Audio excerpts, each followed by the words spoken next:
Today we have a brand new update from Manus. So Manus 1.5 has just been released for useful apps hook builder app. All right, AI tool that generates viral hooks and headlines for YouTube, TikTok, etc., and Reels. So we're gonna start trying to build this. Now you can actually connect apps as well. So you can click on apps here and connect stuff. You've got the chat, you got the agent, etc. Right, and then you've got adaptive mode as well. So I'm gonna use the agent. And you can see at the top, you can select between Manus 1.5, which is like the most powerful version, or Lite. Now, if you want Manus 1.5, you need to upgrade.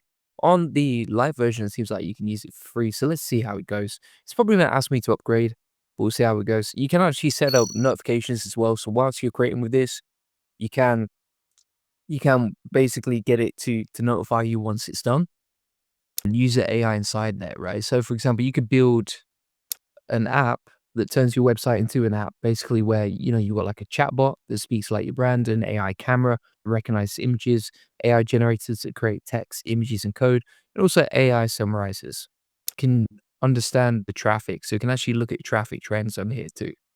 So let's go back to Manus over here. Chris says Abacus, Genspark, Manus. Yeah, they're all very similar. They're all very similar. Just to be clear here, so same. The average pass time is usually about 3 minutes 50. You can see how long this is taking, right? So it's actually taking way, way longer, and it doesn't seem to be anywhere near done. So it's testing the application right now, and so far this whole task has taken 4 minutes, right? 4 minutes or 5 minutes at this point. So it's still not that fast.